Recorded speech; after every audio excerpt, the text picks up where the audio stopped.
projects at PCU here, and let me introduce those who are here in the studio with me. Katya Salbeg is the counselor with the Swedish Embassy to Ukraine, representing the chairmanship of Sweden. Tanya Kuryata, Lyudmila Pankratova, media lawyer, I think. You all know each other, and Anastasia Stanko, editor-in-chief of Hromansky.ua. I don't know if we can show the Zoom screen. There we have our experts and the deputy ministers, so let's begin. Deputy Minister of Culture and Information Policy of Ukraine, Taras Shevchenko, is with us here. Some participants may be surprised that a panel on self-regulation features a representative of a government agency, but it's important for the state to be aware of the processes taking place within the media. Freedom of the mass media is a very subtle matter with multiple risks and challenges, and it is necessary to look for a balance between what must be clearly regulated and what should not be an object of interference by the state. Thanks to us for having found the opportunity to join us. This topic was discussed many times. You participated in multiple discussions. But now let me ask a focused question of you as an official from a government agency.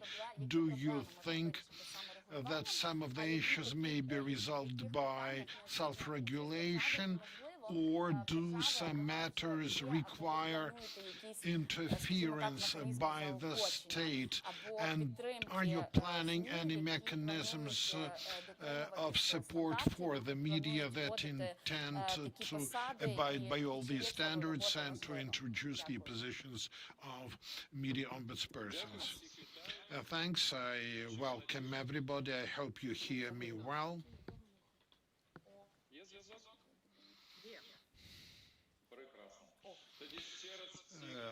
So I welcome all participants of this important event.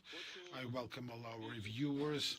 On behalf of the Ministry of Culture and Information Policy of Ukraine, I'll say just some words. Self-regulation is a crucial element within the structure of activity of any media.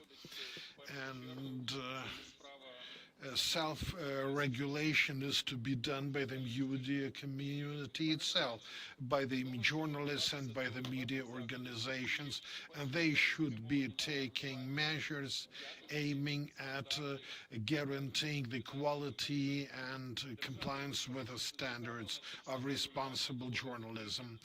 The government is interested in the effectiveness of self-regulation. And hence some attempts at passing laws imposing self-regulation. From some people within the industry, I even heard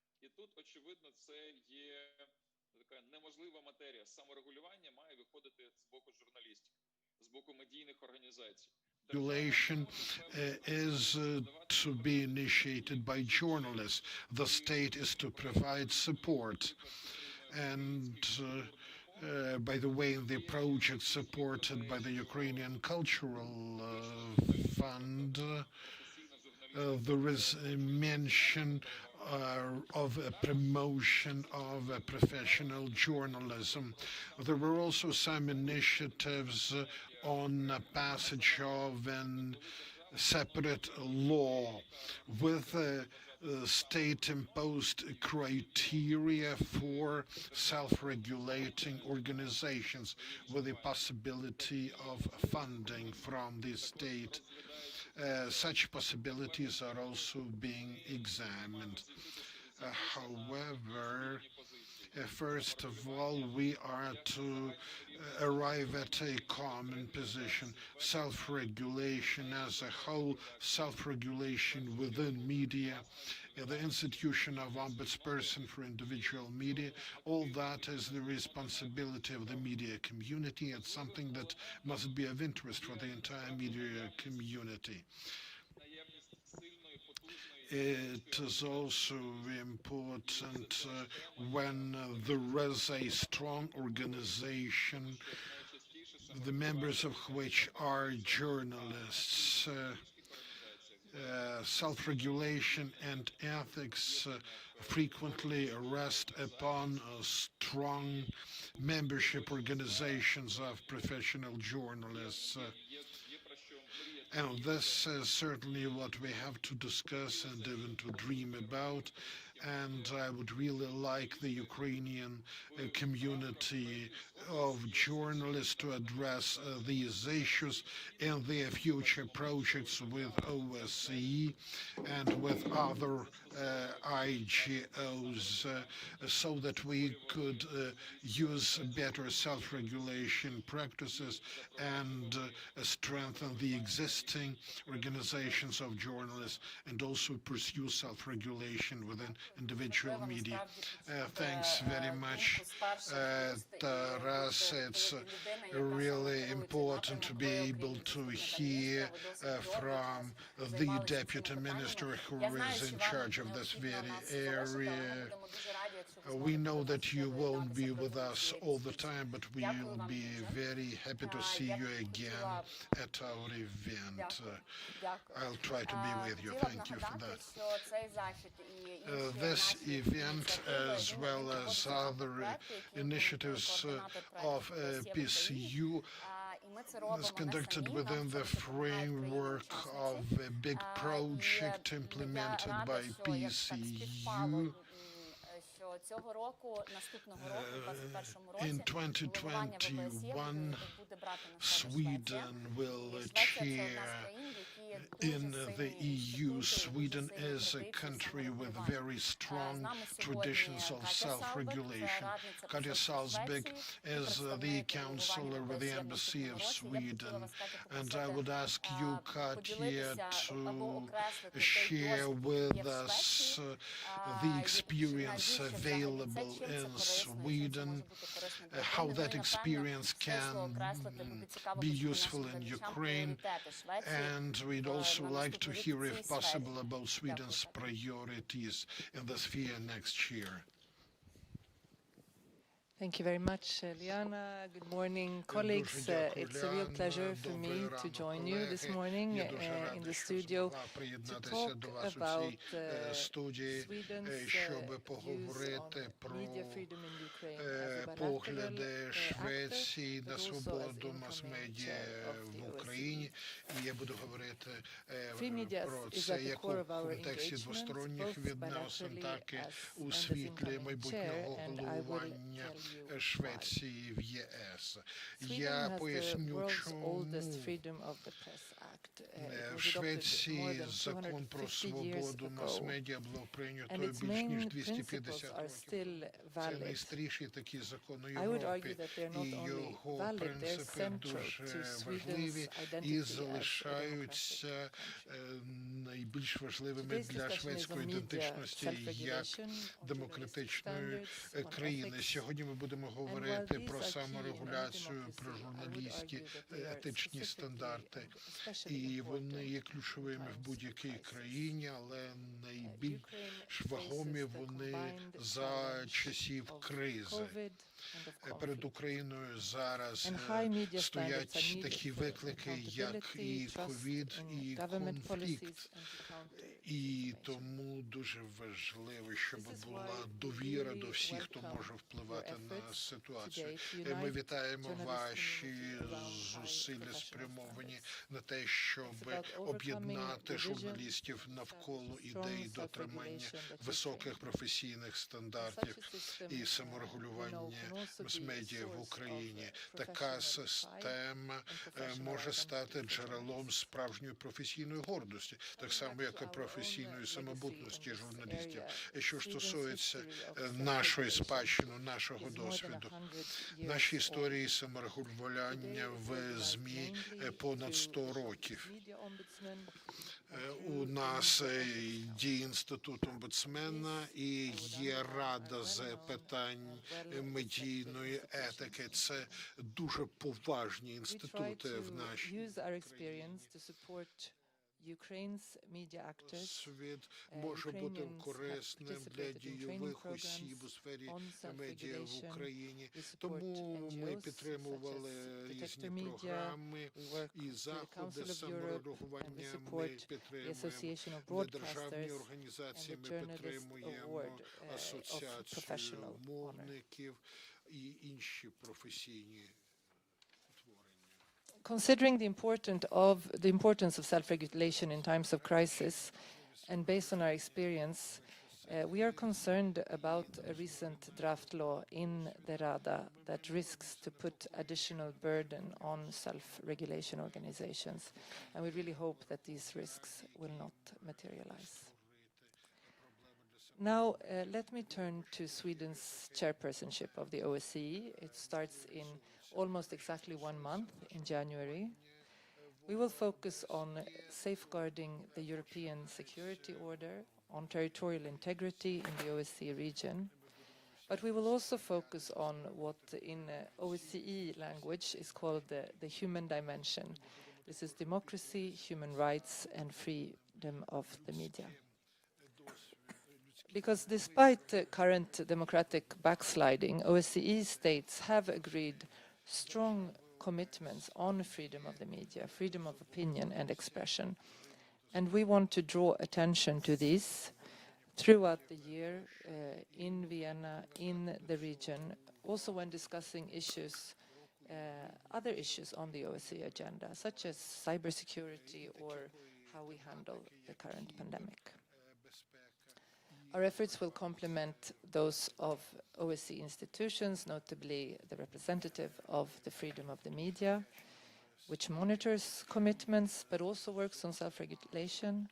And we work with the representative in particular on another topic of female journalist safety online.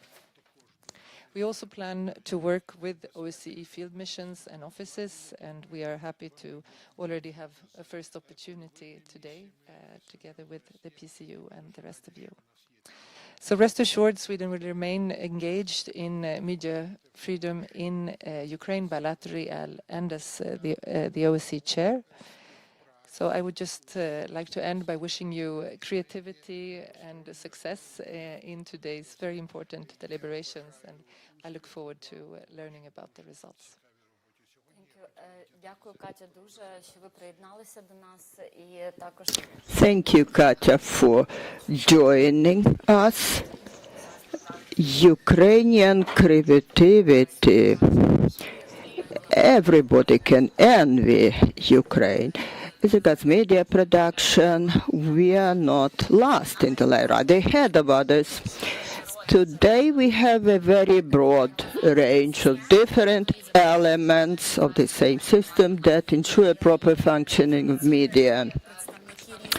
This representative different sphere, both state authorities and media society organization, pay attention to abiding by professional standards. We have Oksana Romaniuk with us, who is Executive Director of Institute of Mass Information and member of Supervisory Board of the National Public Broadcasting Company from public organization. Apart other things, apart monitoring of violation of journalist rights, Oksana is busy with monitoring of violation of standards in entire country. Oksana, I would like to ask you, How do you see readiness of media in Ukraine in general and in particular region? How they are ready to respond? How audience reacts to materials provided by media? Are they ready in the center and region? There is some readiness, but not big enough. They need motivation and they need explanation what for it is needed. Now, media market is covered with economic crisis because of coronavirus, and editorial boards now, unfortunately, worsen the quality of their materials. Number of paid materials is growing, that we call jinsa. We see that something new is appearing, but at the same time, interesting new models are coming, connection with the audience, and we got many responses on our monitoring conducted in the regions of Ukraine during local elections.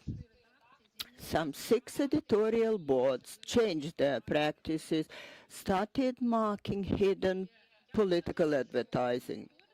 I think that this monitoring conducted by Institute of Mass Information and Detector Media, which is also part of the picture of self-regulation of media, since it is not state regulation, but these are the things that media can respond, improve their model of functioning and existence. For me, self-regulation means, first of all, independence from the state, independence from such situation that someone comes and tell you what to do, how to build your content.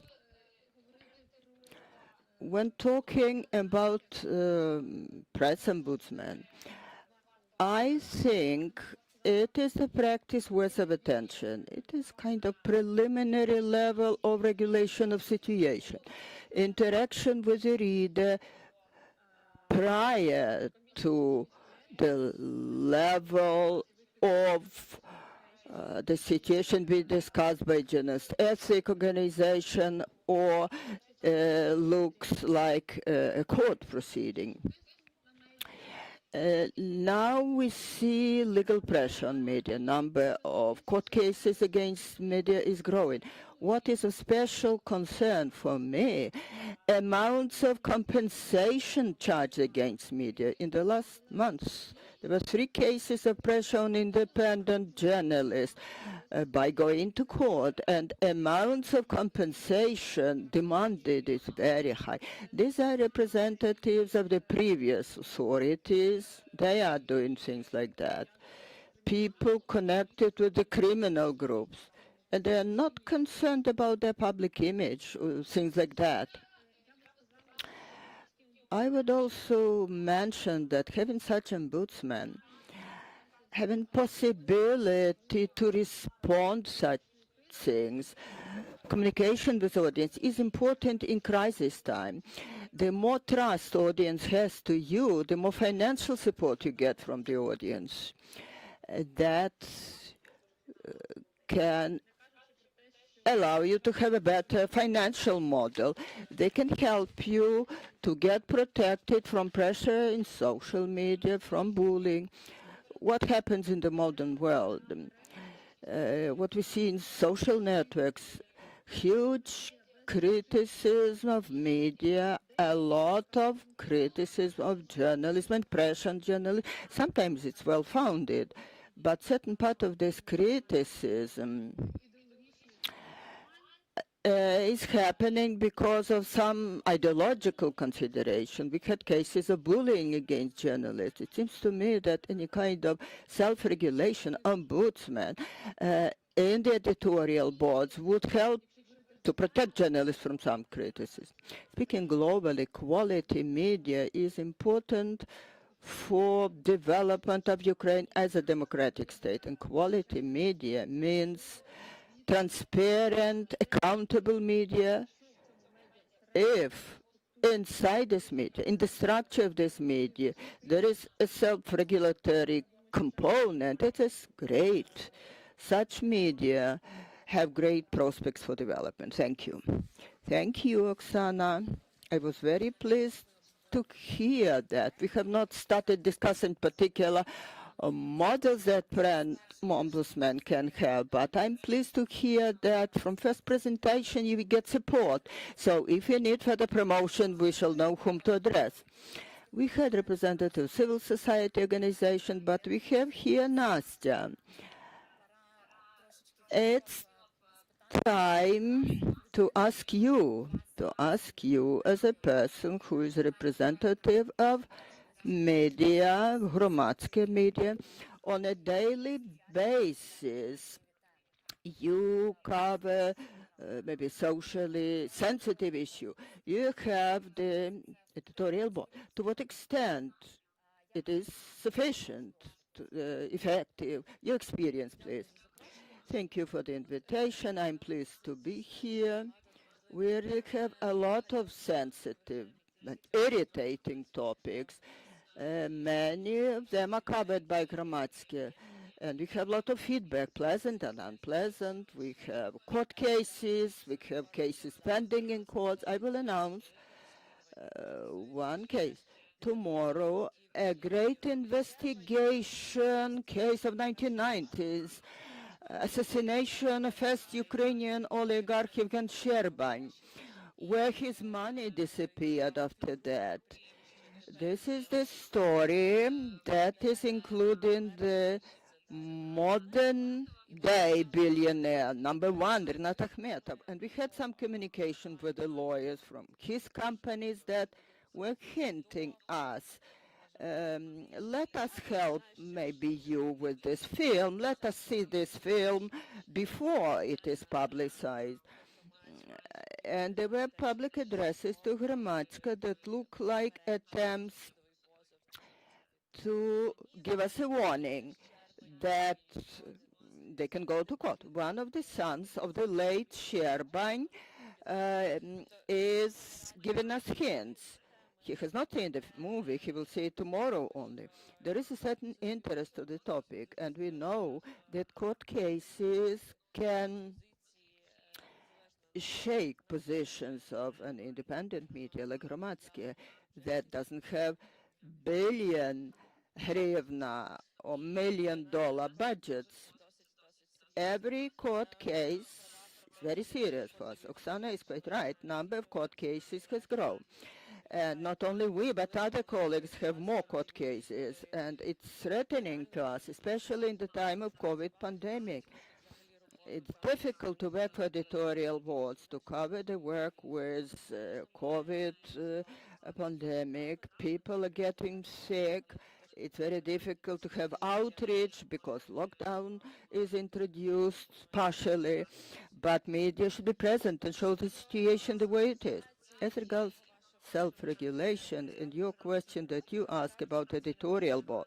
Yes, Hromadske has editorial board almost from the very beginning. We have editorial statute, editorial vocabulary. We are working in the framework of documents we have approved as regards editorial vocabulary. We have drafted it in 2014 together with Svetlana Birkala, who was working at BBC at that time, and we took BBC standards as the basis. Sometimes even our colleagues have sayings like that, oh, BBC standards are the best, and it's good that we are taking them the basis. So the editorial board has a fundamental base to be supported with. It seems to me we have self-regulated too much. Maybe others can follow us. What is the editorial board? This is protection from the owner, an oligarch who has his interest. We know how the system is working in Ukraine, but the editorial board should get protected from him, and the editorial board should facilitate that. Now we have 20 members of civil society organization that established Hromadske company that have very beneficial ideas regarding its development. Hromadske was established to have independent media in Ukraine that could cover very important and needy problems of time.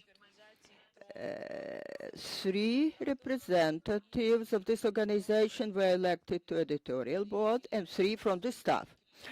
People who do work in Hromadske media but not member of Hromadske organization. It can include bigger number of people, but we had only 6 previously. They elect the chairperson, but that is rather a nominal position whose function is mainly to convoke a meeting. But what decisions were taken? We had several cases when we had to make decisions regarding publications, regarding video that were publicized on Hromadske platform. And a member of staff could come to us saying this not up to our editorial standards, then the board must review it. It could be audience, readers, public concern, and they wrote something in social media, and then this board should decide that we shall discuss it. It is published in the news stream, it's open, and this is a kind of influence. Decisions are more recommendational to the leadership, to editor-in-chief, to resolve a particular issue with a staff member, the behavior of a staff member. If there are questions or regarding the story written, we were apologizing regarding particular materials that were not correct, were not true. It's a very interesting thing. Hromadske was the first who started not only saying, oh, a mistake was made, and put on the top what the error was, we found it, and there were cases that we had to apologize. In Ukraine, it is perceived as weakness among colleagues. If you apologize, you're weak, you're not enough professional. We believe, and we want that others introduce it, that this practice is introduced slowly but steadily, that to get apologized, it's not a disgrace. It doesn't mean that you are weak and not professional and you manifest it publicly. So I look forward to your questions. I have a lot of things to tell you more about our regulation. Last thing that I want to say, we have a community. Oksana was telling us about the models. In the time of crisis, we have membership, people make donations on permanent basis, and this community is very active. They have a chat in Telegram. They appeal quite often, make proposals, appeal against something. What often happens that people who are very knowledgeable informationally, they can say, friends, you made a mistake, and we always listen to them. This is our main audience who is paying money to us for us to exist. It's a small part of our budget, such donations, but we want it to grow more and more. Very interesting, Natya. Thank you very, very much. There are very many questions to you. But as I noted, we planned this event to be very big, with several panels, with numerous participants, and wanted to discuss each topic separately. But I would like to ask you one question immediately. Your Telegram channel is kind of preliminary screening. Don't you think that editorial board is deciding that later? A particular person responsible for that, or an editor? Do you need one individual person who is doing it preliminarily? This is a collective work now. We have a kind of Cossack Council. Editors are following it, but not one editor. One is responsible for video, one is responsible for publications and news. And everybody who sees a kind of mistake, who is within his or her responsibility, that person corrects it, gives an assignment. But what happens often, we have different opinions as editors. Then we say it, we discuss, and we decide to what extent it is important. We find documents, double check. Well, we said this or not that. There are debatable issues, it's true, and it's quite normal. I think it's very good that this discussion is going on. But answering your question, I must say that there are a lot of requests. We have love communication. Many people write to our editorial office proposing their ideas, comments, and to work collectively, it's quite difficult. Some people can omit something. There should be one person responsible for them. Probably we should have one person dealing with such comments or requests. Thank you. Thank you. I see. We started more practical discussion. Thank you very much indeed. Nastya said that there are editorial boards now started introducing certain standards, even publishing them, rules of behavior. We have also Boris Davidenko, editor-in-chief of Liganet. Boris, you are one of the few who have developed and published editorial code called Liganet. I would like to ask you, how are you planning to work with complaints about violation, or it's rather an instrument how to prevent them? Good morning. Thank you for organizing this important discussion. Thank you for invitation. Before answering your question, I will make a general comment regarding what previous speakers said. Of course, self-regulation, work with readers, editorial ombudsman position, or whatever you call it, a person working with ideas and who responds to audience are important, but they can function depending on one thing, what business model media has. You can say me, show me your budget, and I can tell you what this media can do well. Budget, rule, process, where you take money from, where you earn money. And that indicates what you can do well. You can divide media. Who can earn on banner advertising? They can achieve millions of traffic. They can comparatively not big expenditures for staff, for journalists, can produce content perceived by millions of readers. Sometimes it's yellow content. Where else you can get money? You can take money from a shareholder. Then this media know well how to achieve big audience that this shareholder needs and to bring messages to the audience that this shareholder needs. That is a typical oligarch type media who is doing the job asked. Media who has Russian money, money from Kremlin, they function quite well. They find their audience bringing proper messages to them. There are other type of media whose part of budget is grant money. They know how to write grant requests, provide reports. They protect human rights. They promote reforms and other things who, in opinion of our European partners, are pushing Ukraine forward. It's also a type of media. But if you look at this whole range of different incomes, you don't see money from the reader, contributions from the reader. When you say you must listen to readers, you must respond to their comments, you must communicate with them, it is of sense for media if a reader is very focused.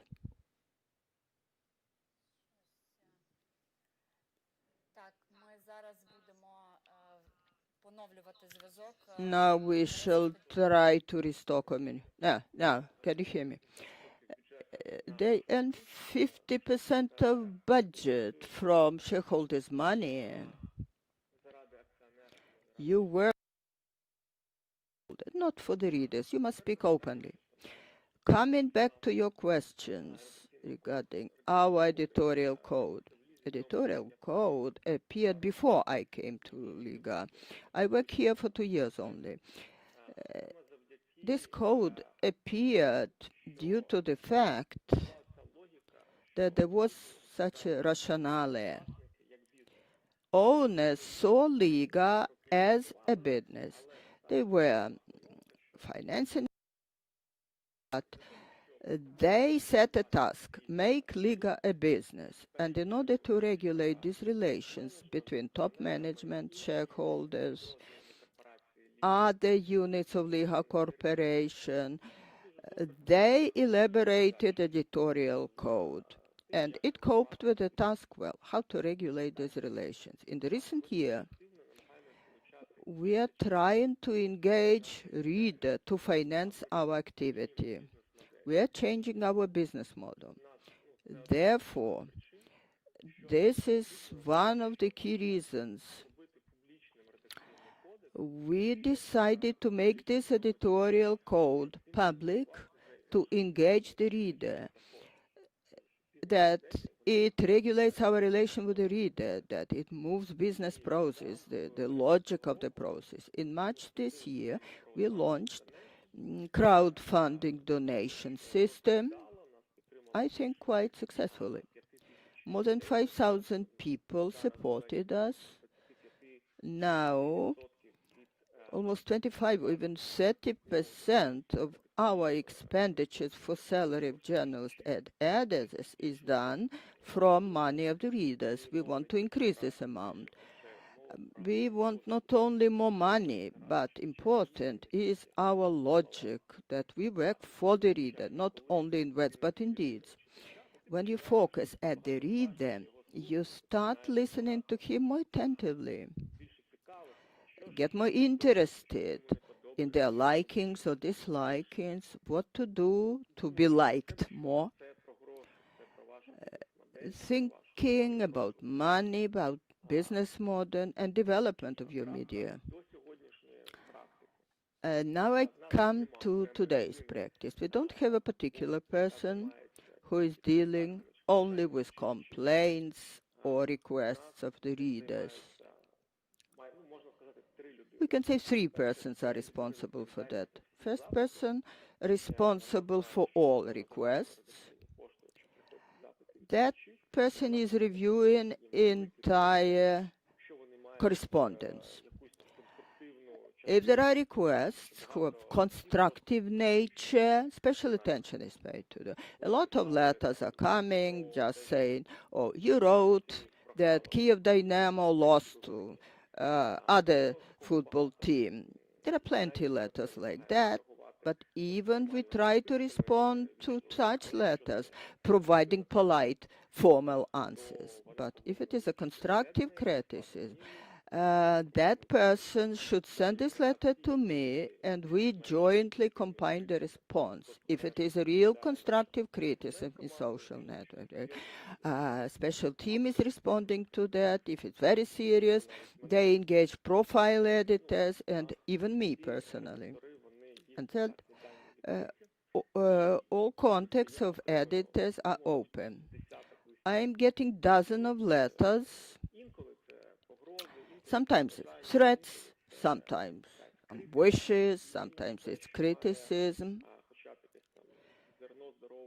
But if it has a grain of reason, I always respond. And I advise other editors to do the same. A few words about future. Probably we should have a position called engagement editor. That person should communicate with our subscribers, with our community, and make things that you're talking about. It will be kind of ombudsman, but we should have this position only if our draft will be approved. It's a grant project.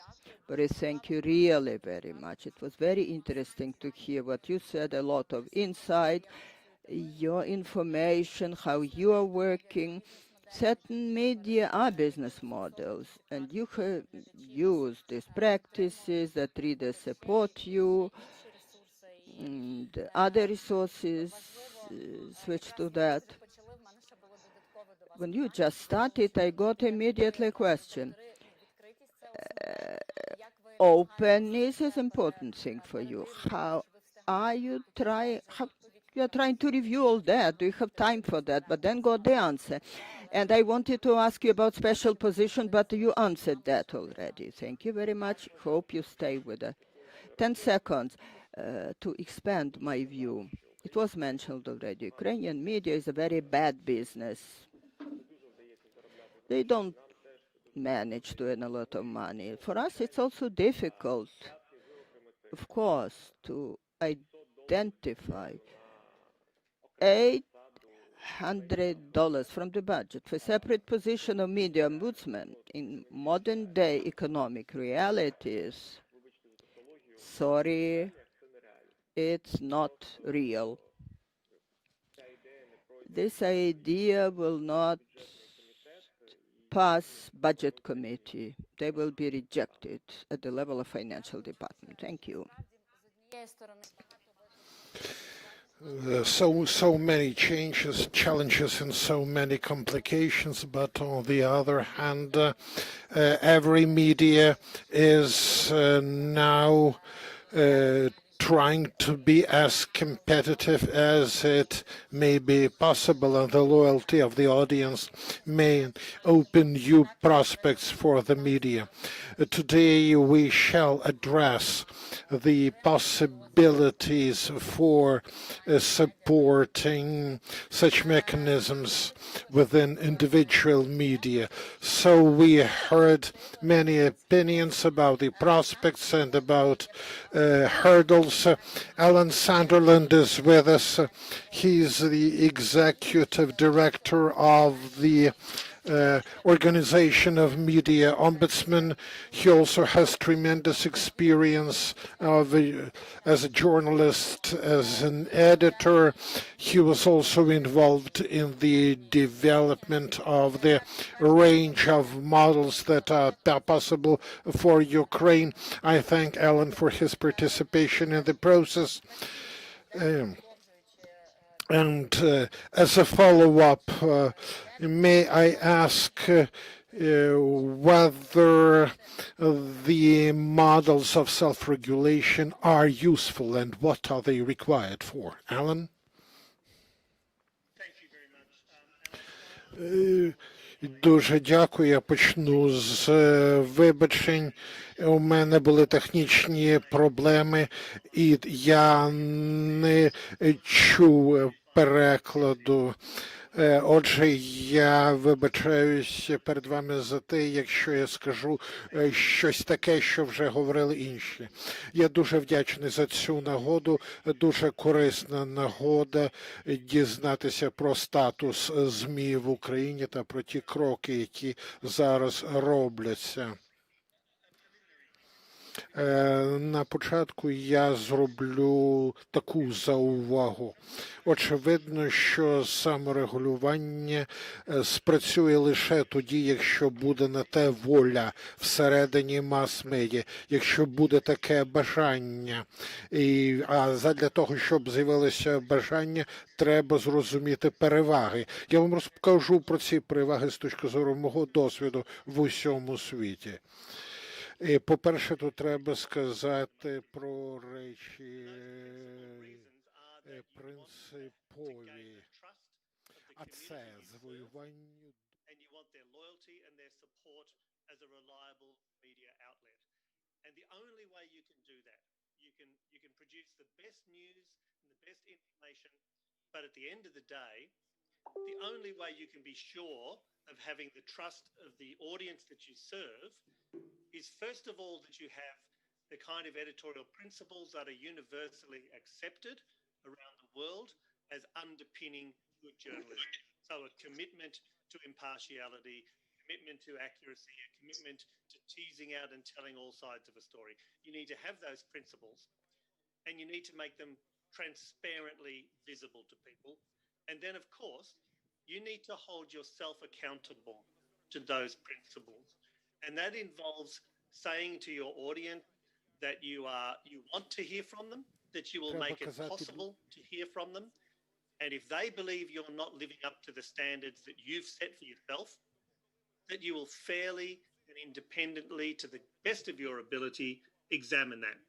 And the role of an ombudsman, the role of a public editor, is a clear signal to your audience that you take this seriously and that you won't simply have your editors defending themselves, because of course they will defend the decisions they've made, but you will have a process at arm's length that enables some sort of review and demonstrating that you are committed to your own standards and you are prepared to acknowledge where you fall short. Now, that's, I'm sure, to all of you, a very familiar set of principles.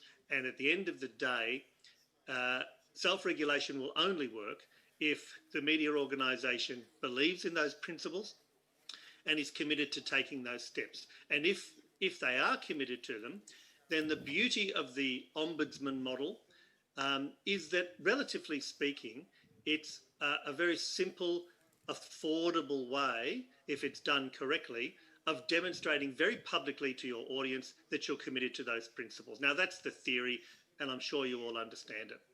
I guess we need to acknowledge that we live in the real world, and in the real world, not all media organisations will see the benefit of those high-sounding principles, and even if they do, many won't see the practical, immediate benefit of taking steps in that direction. If you have an audience, if you're making money, if you're doing your job, it's very easy to park those high principles.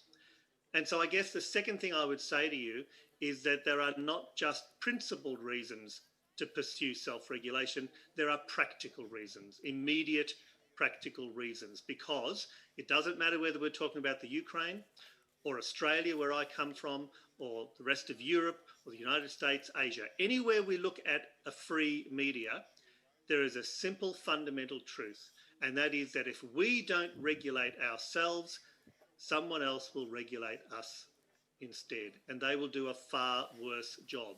And there are no shortage of examples around the world where governments and laws are passed to regulate the media.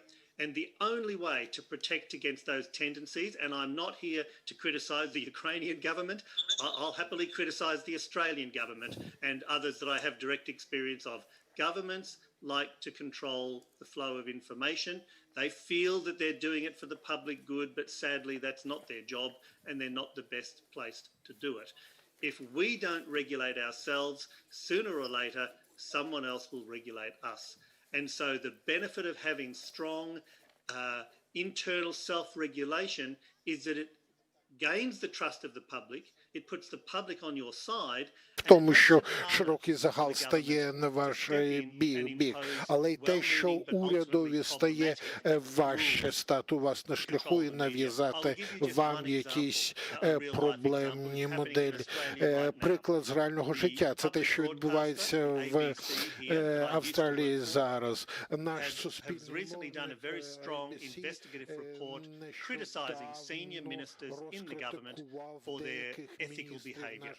I won't bore you with the details. The government is furious. The government has officially written letters and released them publicly to the ABC, demanding to know why they did the story, demanding to know why it was in the public interest, and raising all sorts of concerns. Now, in the absence of self-regulation, those kind of government complaints have the capacity to become hugely damaging and to fuel significant problems. The reality, though, is that what's happening right now in Australia is the ABC is saying back to the government, you know and you understand that we have a set of independent editorial standards about accuracy, newsworthiness, and you know there's a process where we will investigate and publicly report, and so it funnels that anger, it funnels that concern into a process that the media controls, and provided it's done with integrity, it provides a release valve for the political pressure that would otherwise be brought to bear.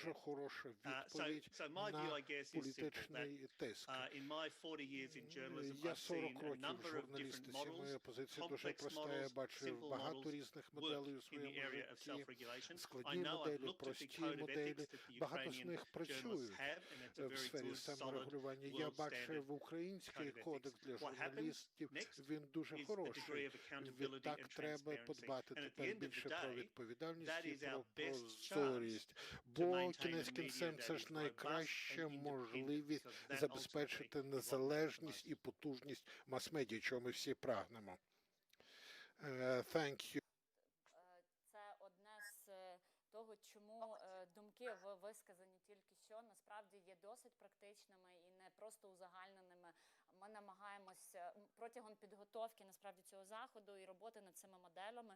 Ми чули дуже багато критики, вони не потрібні, навіщо, воно не буде тут працювати. Це складно, звичайно. Проблем багато, але і багато перспектив, в тому числі і для медіа. І насправді є багато про що поговорити, але я би хотіла зараз, ми почули вже таку бекграунд інформацію, загальну інформацію і основу для нашої сьогоднішньої. Sufficient for our further discussion. So let's begin this discussion and discuss the models.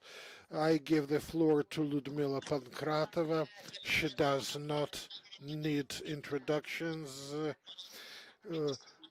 Ludmila is a very famous media lawyer, so let's talk about the issues and about the possibilities. Thanks very much for making me part of it. I'm really a media lawyer with 20 years of experience, and one of the components of my work was to help journalists to determine what the ethical standards should be and what the risks are before any materials are made public. And such preventive work precludes many issues in the future. Journalists always want their materials to be made public. This is also the wish of the lawyers. Well, some of the lawyers who work for the mass media are mostly involved in different commercial or economic matters, and they may say, let's not make this story public. But I think that the real media lawyer is not to say this is prohibited, but to suggest how to do it in a way excluding possible legal consequences. I am very thankful to those who were taking the floor today because they expressed many ideas consonant with my own ideas about the necessity of this model. I am very thankful to Nasta. It's great you have this model, you have that council of yours, and it acts as the ombudsperson and the individual media should work. What do the media lack is what I'm going to speak about, and the solution is very simple. We should start making initial small steps. Well, so far many media do not have any procedures for handling complaints. We talk to those who have such models, who talk to their readers and who consider their readers or viewers as those who provide the funds. So the procedure for lodging complaints is a requirement that has existed for quite some time. And this requirement is embedded in the recommendations of the Council of Europe's Committee of Ministers regarding qualitative changes. Therefore, this procedure for complaints may be implemented quite speedily, and this will certainly make the work of the media more ethical. Sometimes complaints are examined not in a public way. I often see when lawyers request certain materials or claims are filed with courts, and that complicates life. But if the lawyer or the ombudsperson is aware of the material, has read it in advance before its publication, he or she knows what may entail. And this is what Alan mentioned the presence of such a position of ombudsperson will mean that there is some internal control and that standards are complied with. We know what you are going to ask us, but we know also what to respond, and I think it is a very good prospect. And another issue is that may happen in the media is as follows. Different editorial boards have very different experience. Sometimes it is not easy to say what the legal or ethical risks are, but if there is the ombudsperson, this person we help to tell what's what, and this is a very strong input. A journalist is not alone with his or her issue. Uh, and apart from the editor, there is another person with legal experience who steps in. And this person knows the law and understands the risks and is knowledgeable of the ethical standards. And the three of them will do the thing more effectively. And I think this is quite a potential for the institution of the ombudsperson. Why is transparency needed? In order to better respond to complaints. If there is a complaint or a claim that we consider, we should not just respond to the person who lodged it. The culture of response to complaints should change. I know that we always want to discard claims or to try to answer that we are right. But why not apologize formally, thus understanding your mistake if it was made? It will shape the opinion of others about us, and it will make us more credible with our readers. It is also crucial to analyze the mistakes committed, learning about our mistakes from the complaints of our readers. Yes, this is what we did, but we won't do it again. Or we did something the right way, so we'll continue doing it. We have good reason to do that. The process of training journalists is an project that never stops.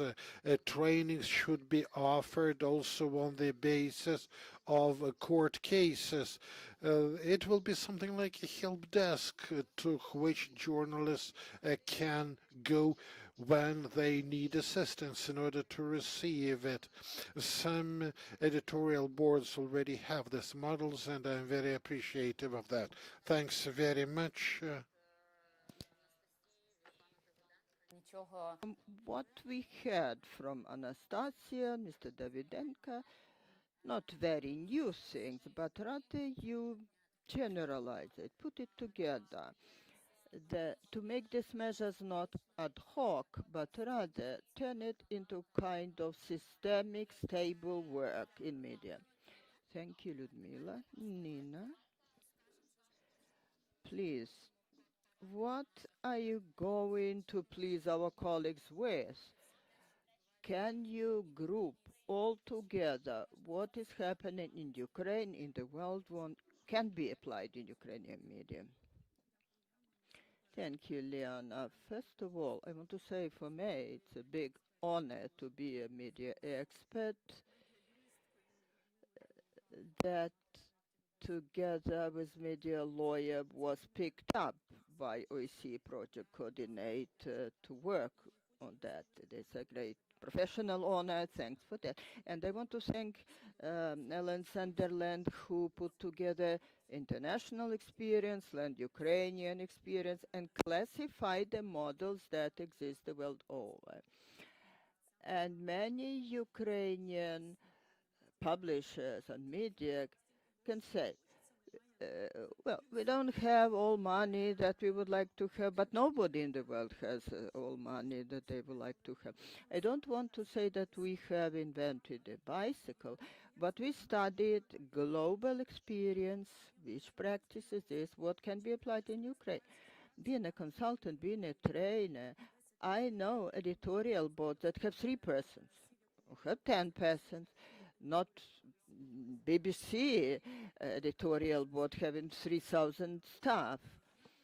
Media different. Before switching to models, I must say that in my opinion, Ukrainian media, as distinct from the global ones, have not only financial crisis, but two other crises. Crisis of professional standards, that is always mentioned. There are a lot of quasi-media disseminating fakes. It's better that they don't exist at all. And crisis of trust of audience to media. And many people can say, oh, trust is a nice word, but let's uh, don't publicize our trust. What we must do, we must earn money.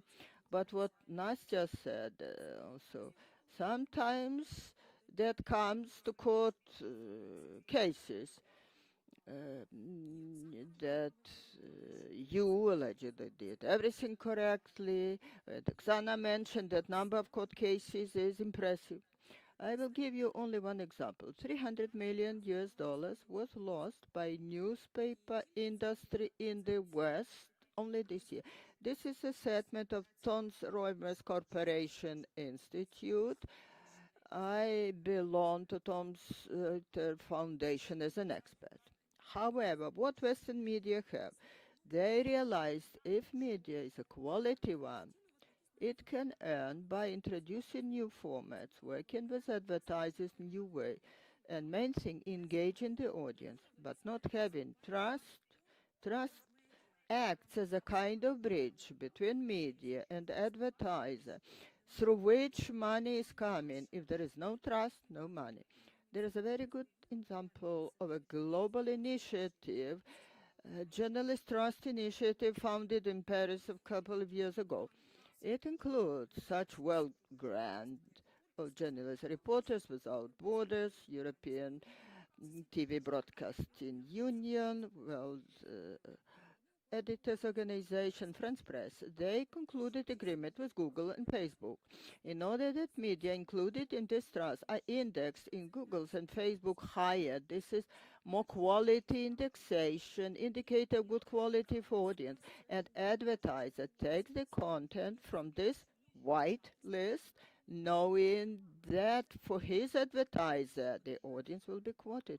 They don't want to use even banner advertising on resources that they are dubious. They don't want to get associated with such bad companies. There are a lot of criteria, but one of them is availability of press ombudsman. As long as you as media do not show that you are accountable to the audience, we shall not have business with you. This is one thing. We talked about court cases and we talk about money. Not only the money that audience provide, but that advertisers pay when they see that media is prestigious and you can place your advertisement there. What I like that Taras said, that self-regulation means, first of all, a job of journalists themselves and job of media community. I was happy to hear that. State is interested in self-regulation. We shall see how it happens. And money was mentioned. Ukrainian Cultural Fund can finance Ukrainian journalism if there are criteria which organization could be seen as self-regulated. I was pleased to hear that. I want to quote what head of the trust said, Bertrand Piquery. I quote, it will very much in line with what Alan said about self-regulation. He says, we don't want to see regulated by government, regulators, advertisers, or technological giants saying what is good or what is bad journalism. Therefore, this process should be headed by us, journalist community. Before switching to enumerating models that we adapted to Ukrainian realities, I will summarize the results of my study.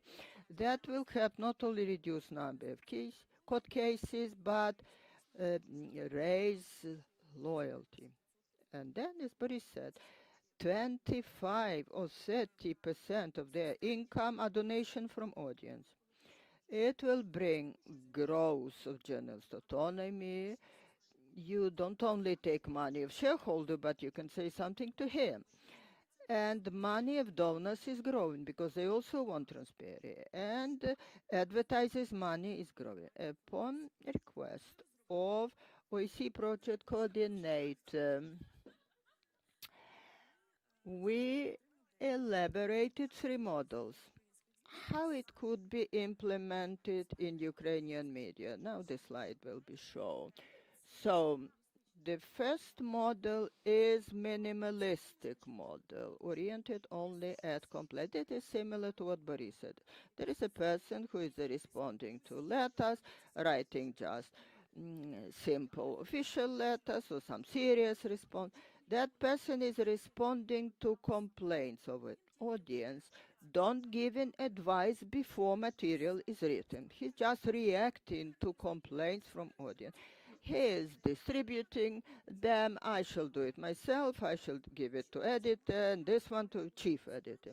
If you don't have great funding, that would be a kind of an editor who separates duties, who can his own current task, but when something serious comes, he works ad hoc, sets other things aside and doing that. That person doesn't need separate salary, but what is bad, complaint can come to material that he produced. We see how that could be done in Ukrainian realities. If you want to save money, it's good, but conflict of interest can arise. There could be grants, that could be donations, all that is possible. If we say that we not only react to complaints, but see what is done before material is released, it will be also minimalistic, but oriented at standard. That will be standards editor or commissioner on standard compliance. That is a person who knows the real standards very well. Not all persons should go to chief editor. That ombudsman will be the first point of contact. Then you come to wanting to know whether in a particular story standards of media is abided by and whether the code is not violated or whatever. Whenever I worked in editorial board, I had always law on media and law on information. That person has all these documents on the table as well as the code. That is a person you can apply to when you have some doubts. And at the stage of these doubts, you can say, well, here, it's okay. But with this story, let us go to editor or lawyer and consult with them. All these positions are only advisory. You cannot see them as a monitor who is banning someone. It's the chief editor who makes a decision and takes risks. If they go to court against that, we can win this case, at least not to lose it, if they go against us to court. But this position saves time for chief editor. But now this commissioner is doing this job.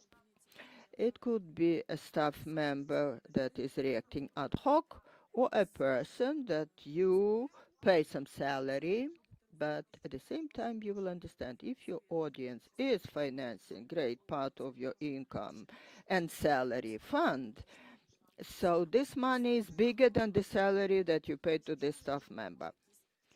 And there could be also some grants provided or donations from embassy and even from the state. State is interested in self-regulation. Maybe this model can work very well.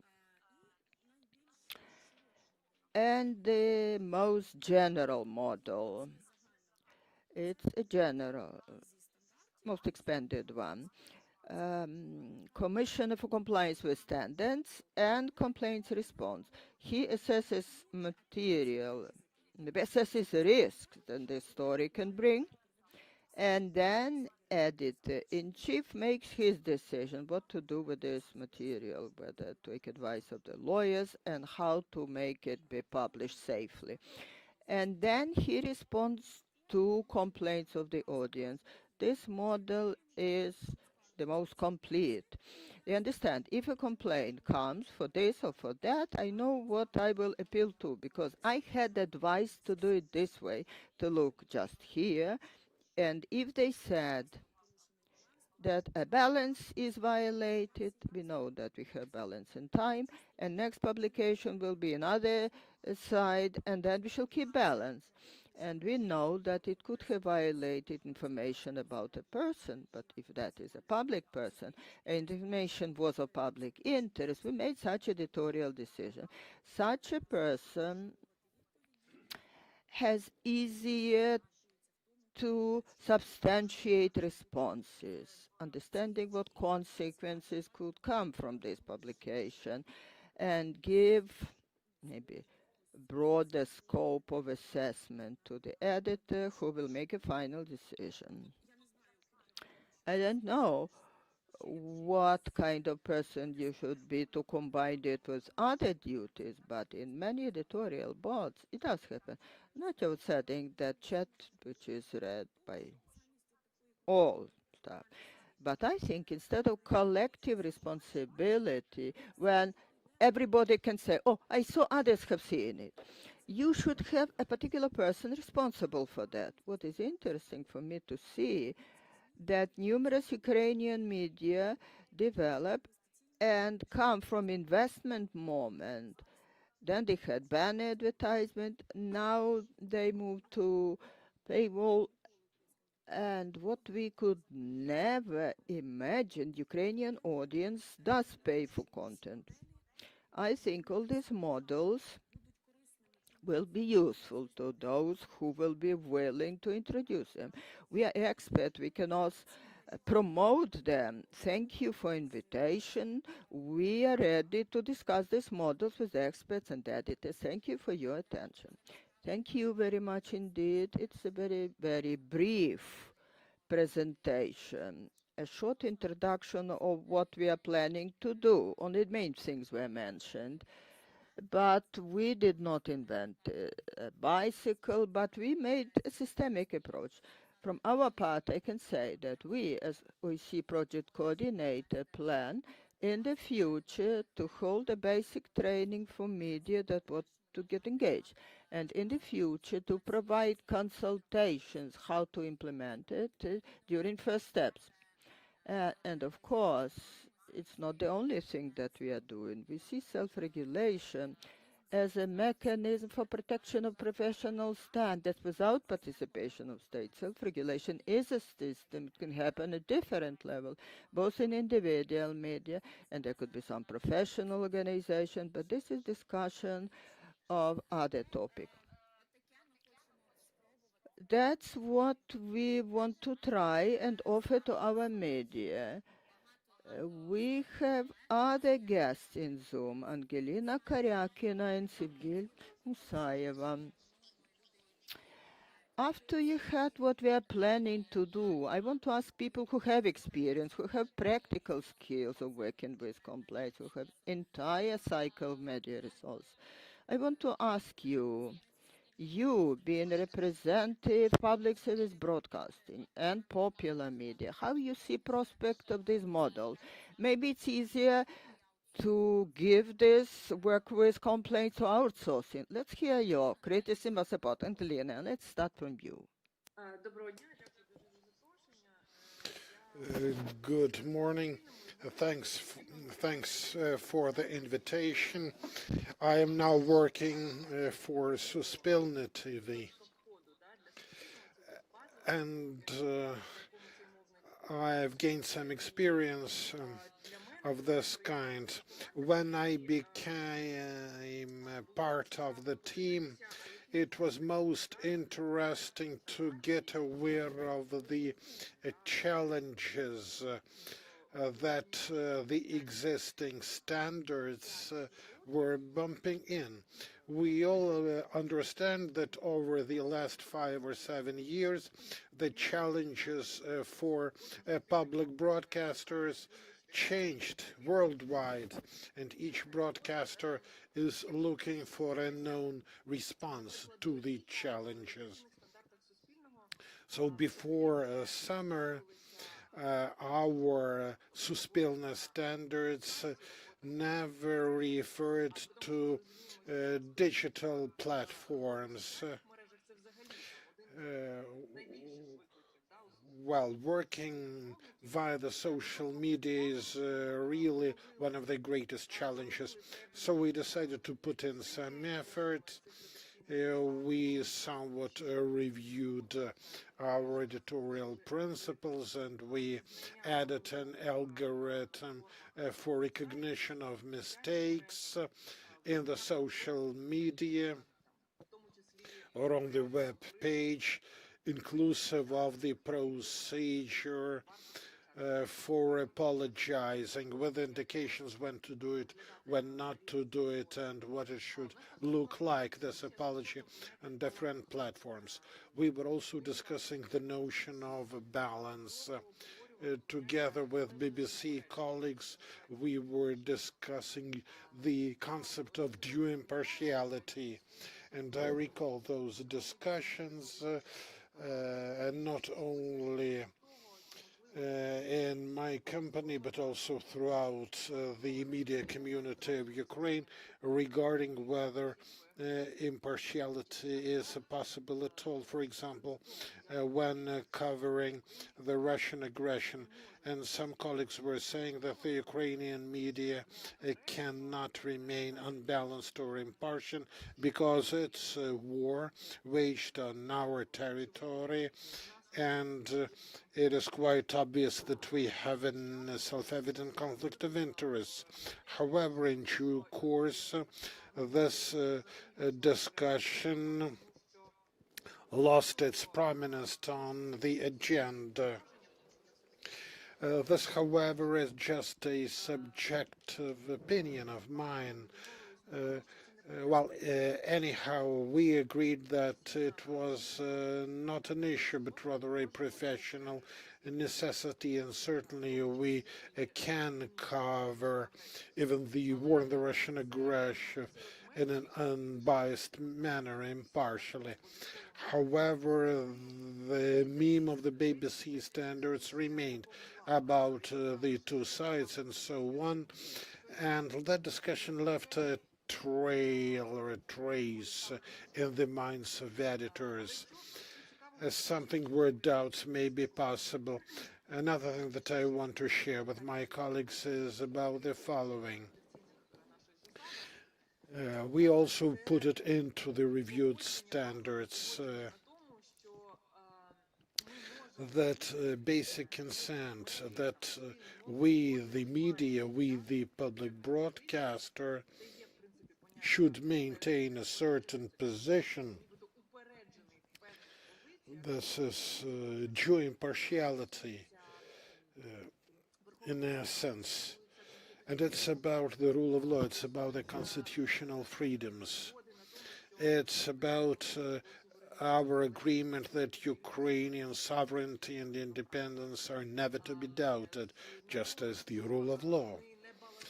It's about agreeing on not balancing scholarly or based ideas with different ones. If the earth is round, but some people think that it is flat, it does not mean that such a balance should be present in our coverage. And we had to somehow indicate it in our basic principles, not to bump into the issue. If the golden rule is that of balance, then we really don't have to balance absolutely everything and present 2 or 3 or 10 viewpoints everywhere. So it was important to agree when exceptions may be possible. Why am I saying all that? Because for Suspilne, for our public broadcaster, working with standards is very specific, because we have that legacy of the official broadcaster with all the traumas of cooperation, quote unquote, with the authority.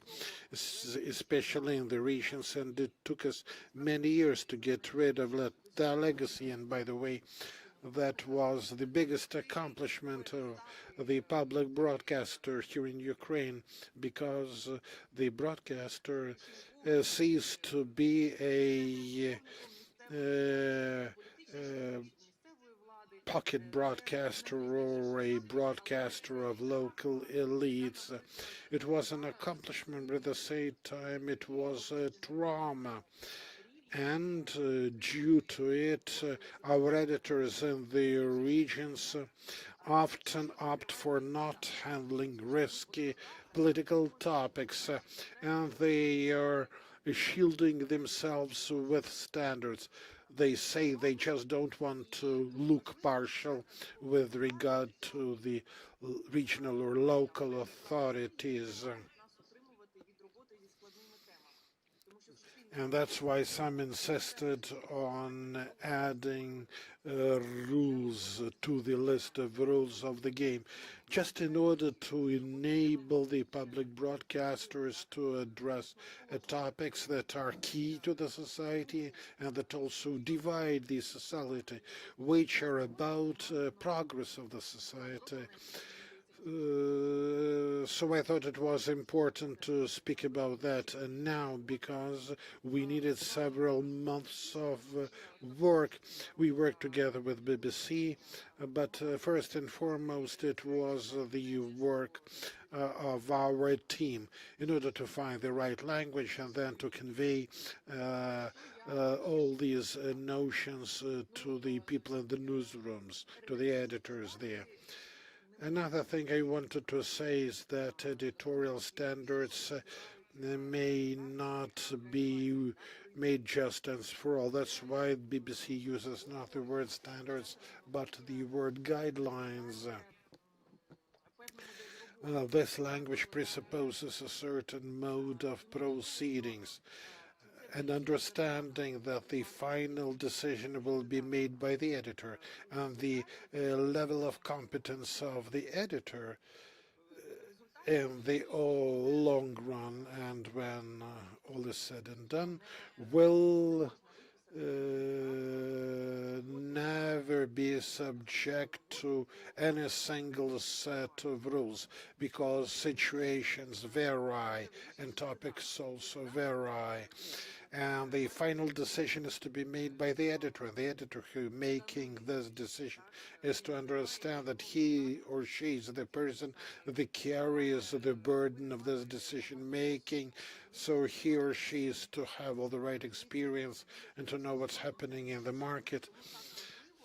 But this person is making the final decision. So apart from working with the documents, apart from specifying the notions, it is also important to raise the level of competence and to improve the qualifications of editors. Because in every instance it will be just one single decision, which in one situation may be different from a similar decision in a different set of circumstances.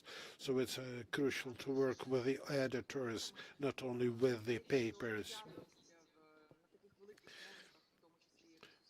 And when big broadcasters may have not just one ombudsperson for standards, but a whole team, because all these documents are living. And I'm referring to the BBC example all the time because it's really advanced. And it's not just one document, but a whole infrastructure, including the provisions on the web page, which are constantly reviewed. That's why the public broadcaster should really have a whole subdivision or a team of people engaged in compliance. And just another point, and I'll finish. Well, the composition of panelists here is very special in this particular case. Representatives of the media, those who address challenging issues, etc. That's why media ownership acquires even more significance as a notion. We are having this discussion here, but over there is an 80% share of different kind of market, and this segment of the market is controlled by some individuals with very specific interests, and they set the rules of the game and not us.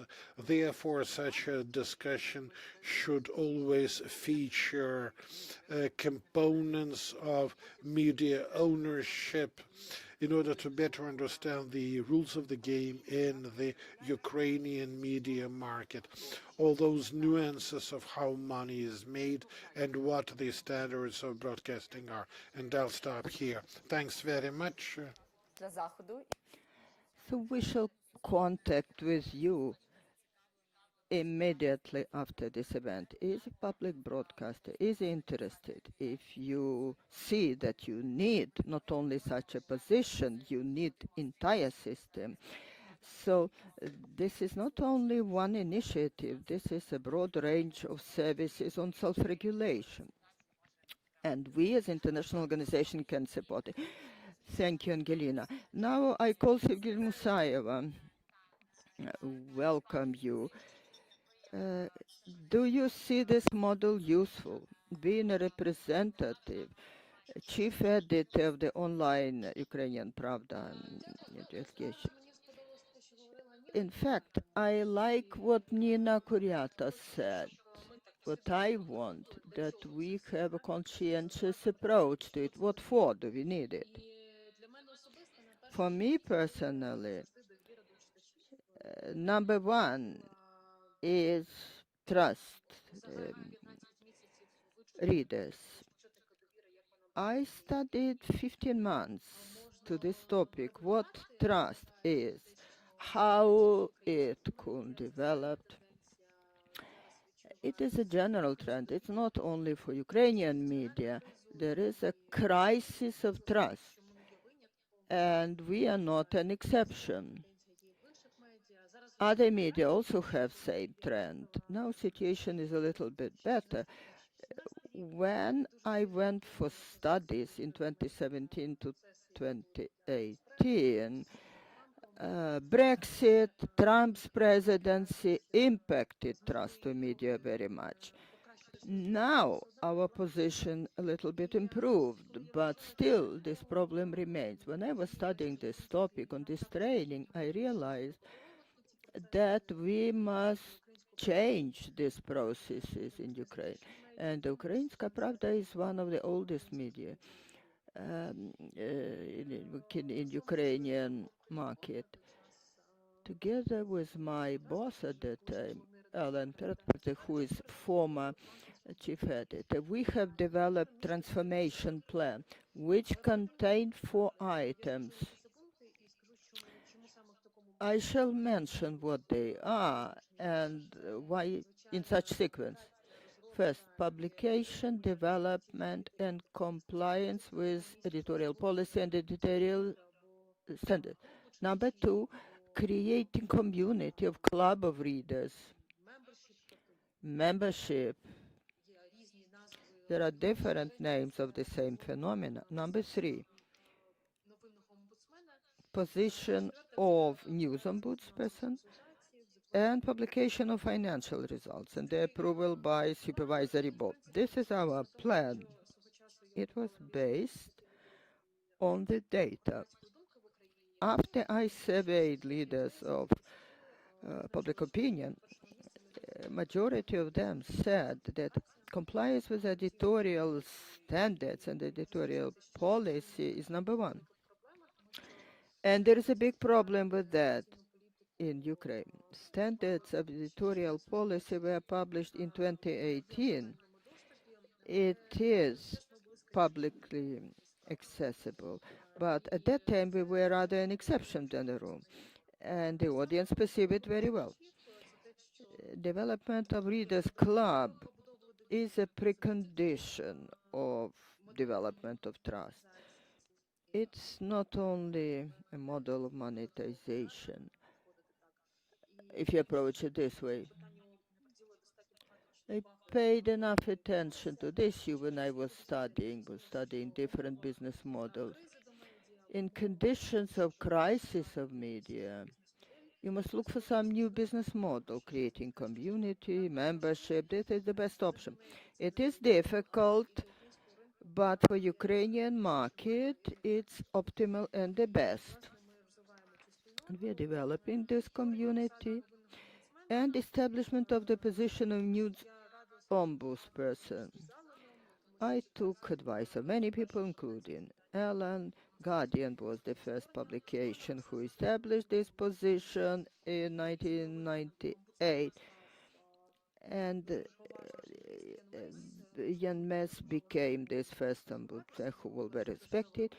I communicated with him. He had an editorial column where he reviewed complaints of readers, reviewing them different aspects, not only legal, but moral and ethical, and they had different situations because we understand very well what is the work of media, how every case is unique, that in principle you can learn on your mistake. It looks like you have foreseen everything, but still some unplanned situation happen, and human factor is very important, and you must get adjusted and look at your rules again and again and make some exceptions from rules and study situation more thoroughly. This transformation plan is being transformed in Ukrainska Pravda. This position was provided for in 2020, but we decided that 2020 is generally unforeseeable year, a crisis year. We faced many other challenges, but in 2021 we are going to establish this position of news ombudsperson. At this stage, some functions of news ombudsperson are fulfilled by a person who is responsible for communication with the club of readers. Valentina Semenichina is the first person who took this position. Valia is responsible for communication with the readers. It is initial stage. She's taking place in all editorial meeting, telling what complaints came, what letters were written. Some 20 minutes or even half an hour is devoted to that, and we review topics proposed by readers or complaints. When a reader asks me to respond to something written in the newspaper and provide feedback, I do it, of course, and in principle, I think this is a preparatory stage for news ombudsperson position, but I hope very much that this position will be established in 2021. We don't face the question whether we need it or not. The question is how effective it will be, how to make the work ombudsperson more effective. From my experience and from what Ellen told me, when this position of neutral person was established in Guardian in 1998, he had a lot of criticism from his colleagues. They said that media will prove their inability to control mistakes. We shall be telling openly about our mistakes. But as a result, until 2005, this position was established in great majority of British media. For me personally, in the 21st century, this is a mandatory set of rules that should be creating community, membership, that you have to hear your listeners, develop horizontal relations, and this position of news ombudsperson. The history proposed now that it could be on outsourcing, I agree with that. I understand how critical is to earn money in media market. We are doing it from 2005. We are self-sustaining media, and we face a lot of challenges like the one in 2020, when in March or April there was a lockdown, there was unclear situation, what will happen in the end of the year. We lived through the situation when in April we could not understand whether advertisers will come back to us. But I must say that 90% of budget Ukrainskaya Pravda is money of advertisers. And since the market was not working in April and May, didn't have revenues from advertising, and we had to look for other sources. But this is a bit different topic, although it is a part of the problem. All these things are interrelated. What I personally believe, what we lost when Facebook took the advertising, what we have not lost is the fight for loyal audience. And such a media will be successful who will be able to work with this audience, to educate this audience, and make it maximum loyal. Position of Ombudsperson is a mandatory element of building trust. And as a result of successful media, not only by indicators of trust, but financially. Thank you very, very much indeed. It seems to me, as regards of usefulness of this position in media, we had a positive response from all representatives of media, practicing media. I want to come back to a technical issue. Our discussion was planned until 12 o'clock. We have several speakers. For us, very important is to hear them all. We have today kind of mini focus group. I hope it is interesting for the listeners. Till we shall work until 12:30. I see that discussion is really very, very interesting. But I see there are numerous challenges and numerous obstacles. We conducted a study about awareness of staff and media, about self-regulation in Ukrainian media. Some organization, they generally say from whom they get advice, from Detector Media, Institute of Mass Information, and others. Detector Media will join us later. I want to talk to Natalia Ligacheva. Tell us, from your experience, you are dealing for years with professional standards, what obstacles you see, what difficulties you see from implementation of these models in Ukraine. It seems to me that OSCE initiative is very interesting, but probably one should start from a general discussion and then start prescribing the model. I agree with colleagues. Of great interest was to listen to what Sevgil Musaeva said. I know a little more about that. I'm a member of Ukrainskaya Pravda Club, and I know how their model is working. It is really very good. What is very important now, to fight for the audience trust, for their loyalty, to remain an independent quality media. I agree that we are losing fight for everything else, not only to Facebook, but to other, to oligarchic media. What we need is strata of audience, but things are bad with that. Because up to now, all studies show,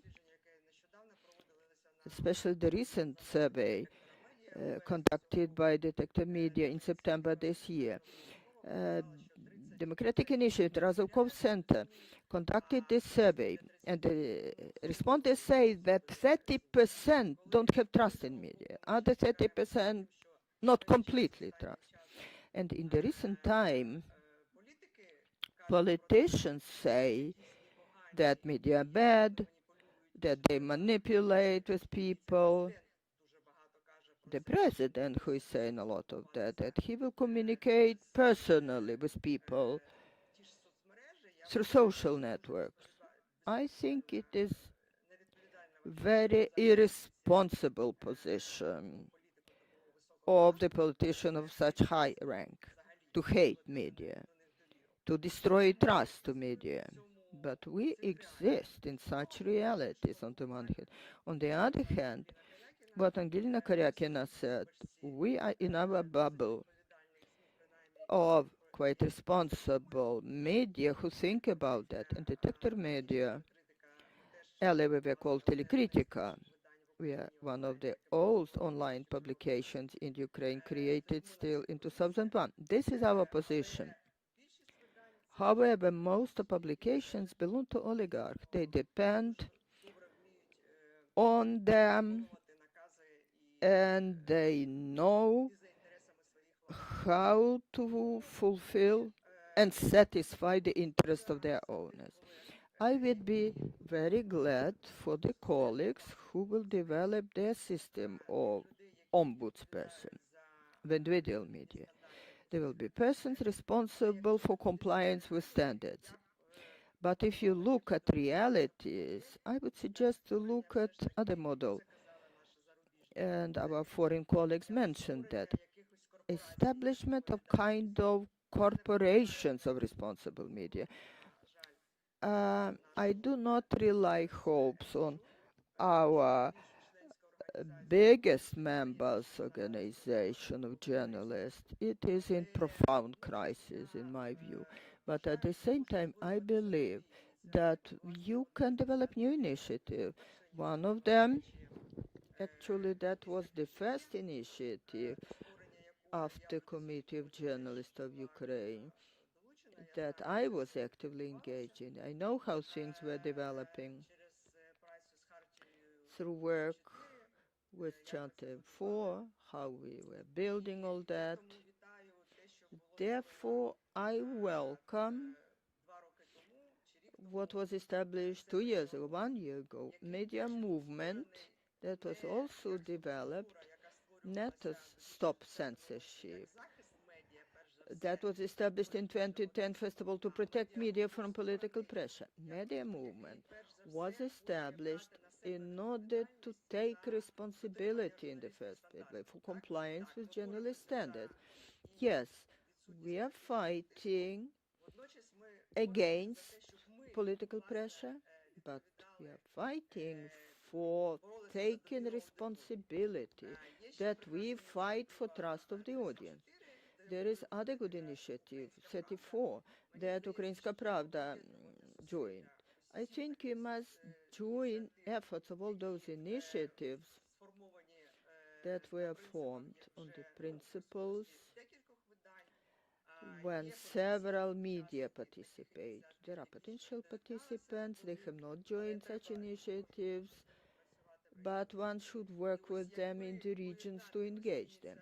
And if we unite all these initiatives on creation of ombudsperson in an individual editorial office, many of them cannot afford it. This is real. Boris Davydenko mentioned that and many others, and I understand that Detector Media in Ukrainian reality is not a small media. We have many projects. We are fulfilling many projects for civil society organization. We have a big monitoring center. We have a school of quality media, but we have a big editorial board. We understand that grant money that we try to earn now, having advertisement, we try to earn more. We are now developing business plan, how to strengthen our commercial capability. We can hardly direct it now to having one more staff position, dealing only with communication with readers and watch compliance with standards because of financial problems. I see what has more prospects. If such ombudsperson start working within the framework of initiatives that bring together several editorial boards, then, well, I'm against financing it by authorities, any government. I believe that will create kind of dependence of such institution. I'm for self-financing. However, not within the framework only one editorial board, even for grant money that always end earlier or later, but probably at the expense of having this responsible editorial board getting together to establish such position, appoint such ombudsperson within the framework of their movements, in order that you can ask advice from them, or when someone makes a mistake. Since I started working in Telekritika, yet I always abided by this position. I was always facing criticism of my own staff members. My view is that you must always apologize for mistakes made and not be afraid of that. Have a more critical approach to you yourself.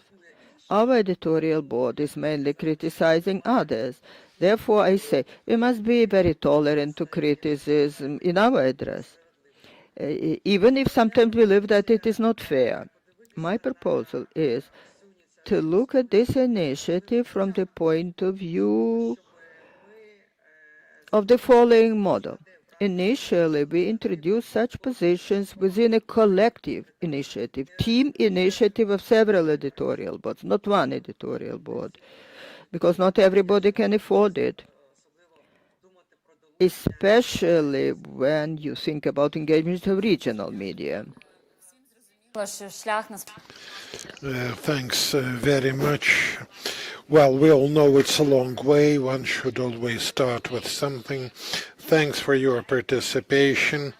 We now better understand where assistance may be required. By the way, we had another model, but we decided today to focus just on 3.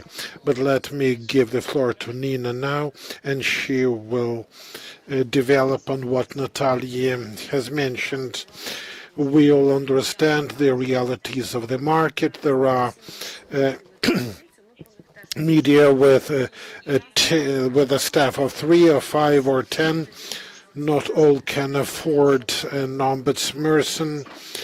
So that's why we also discussed the outsourcing model, with this institution being financed by the members, and the team would expertise the materials prior to publications and also respond to complaints.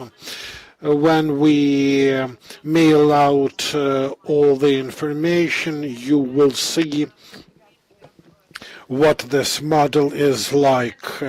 Let me reveal a secret. This event is just a launch event. We'll have many other discussions, but we showed the 3 or 4 models to some editors, and most of them agreed that outsourcing won't do, that not a single outsourced organizations would be properly knowledgeable about the spirit of the media and the work of the media. Another opinion was that the people who don't work for a media outlet, an individual media, cannot tell this media how it should work. If they are not journalists themselves, these people, not all share this opinion, but it exists. But when you get the materials, you will also learn about this option of a jointly financed, outsourced entity. Well, self-regulation per se is a very debatable topic. 3 persons from the Ethics Commission are here, and Diana Dusik, Tatiana Lebedev, and Alexei Pogorelov. Each of the 3 has unique experience. I want to ask the 3 of you, knowing all too well how much attention you give to professional ethics. So what do you think about coexistence of different models at different levels? Diana, let's begin with you. Thanks, Liana. I hope you hear me. Thanks for the invitation. This discussion today is very important. The topic is truly debatable, so the discussion is also important because the media market is not yet ready for the model of self-regulation. Such discussions with participation of the media people popularize the very topic of self-regulation. Well, ideally, Ukraine should have a Swedish model, but presently it is unrealistic. And let me address some of the issues we confront today in this or that form. And I refer both to the Commission and to myself as a participant of the Media Monitoring Project of the Council of Europe. We are all too well aware of what condition our media are in. The oligarch-owned media and online regional media are most problematic. They have most of the problems with compliance with journalistic ethics. Well, the colleagues here are from very respected institutions, and they care about our agenda, and they are on that way already, and sooner or later they will either institute ombudspersons or will do something else. They are not the people to be told what all this is about. And I am certain that their experience will prove to be valuable knowledge for all followers. But in our present economic situation and in view of our political realities, we are unable to go by just one single model. A mixed model is therefore a possible solution. Liga and Ukrainska Pravda may go and will probably go the way of instituting the position of an editor for standards or commissioner or ombudsperson. They will arrive at it sooner or later themselves. But for the other media, well, I think there's a lot to think about. Well, it may be a consortium, as Nina suggested, or it may be something like the Ethics Commission, because it's playing quite a role, and it's good that we see reactions to our resolutions, and some media take into account the mistakes that we mention in our resolutions and in our opinions. Well, it means that some media feel they are responsible to their readerships. But as for the regional, smaller editorial boards, for the online media with a staff or 2, 3, or 4, the position of the editor-in-chief matters a lot, and we have a shortage of responsible editors. We used to have them, but we lost them. Ukraine some time ago had very strong editors, and some media still have and do have very strong editors, but most media are to improve in this respect. So why not work with the editors? Because editors set the tonality, set the tempo for the journalists who work for the media. And they should be explained that it is possible to find a compromise between making money and going by the ethical rules. And that is bound to improve their financial status sooner or later. As I said in the beginning, we really have to consider the mixed models, to use different ones for different media. And I'll mention yet another issue, which is a big challenge. It's good that Taras Shevchenko participated in this event. He's one of the not too many representatives of the government agencies who understand what self-regulation is. He understands that the government may not impose in this regard. Yet I see other initiatives and I see some other attempts to regulate what should not be regulated. And these initiatives are coming from some individual parliament members or some entities. So there is another area of work to appear. Because we have all those lawmakers and all those officials who work in the regulatory agencies, and they are to be explained what self-regulation implies, so that they cease trying to impose. And the media owned by the oligarchs constitute another issue. So we have to think about how to change their attitude to ethics and standards. Well, the world around us is changing. The world of the media is also changing drastically. Big media holdings will have to transform themselves. We see how television is losing its ground. So those media face the same challenges as the other media, so maybe that will urge them to move towards a more honest and more transparent manner of performing in the market. Let's not be idealistic. It won't concern all, but maybe it will concern some. Thanks for the chance to participate in this discussion, because it's a very significant agenda.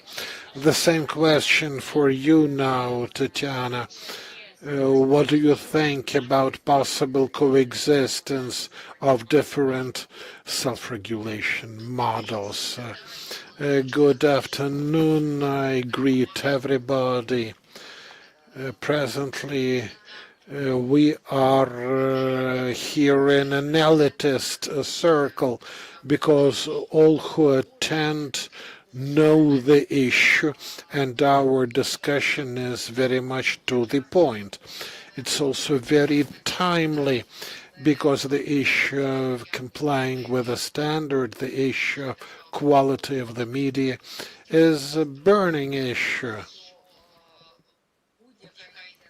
and any initiative has to be discussed. As for the initiative of establishing the position of such ombudsperson, I think it's a wonderful and a very useful initiative. I'm well aware of the Swedish experience. It's amazing. What does the existence of this position of ombudsperson give? What are the benefits? Well, it's like a bridge in terms of communication. While all media say they work for their audiences, but not all understand their audiences or get feedback from the audience. However, communication is replacing information in the work of the media. And this position of the ombudsperson will enable better communication with the audience and its better understanding, and as a result, a better positioning of the media organization the way it is needed by its audience. But now many work in a blindfold manner, not understanding everything, especially in the border area near the occupied territories where the media work without understanding how to get credible and trustworthy and how to attract attention, because they neglect the real problems of their audience, and that has grave consequences. Another very important function of such an ombudsperson is that he or she becomes a sort of a mentor. We have problems with the quality of education of journalists. The quantity of the media is failing to reach a new quality. Thus, if there is a person helpful to the rookie journalists, assisting them, helping them to explore the institutional memory of the organization they work for, that'll be very important in my view. But let's be honest. This format is affordable not to all.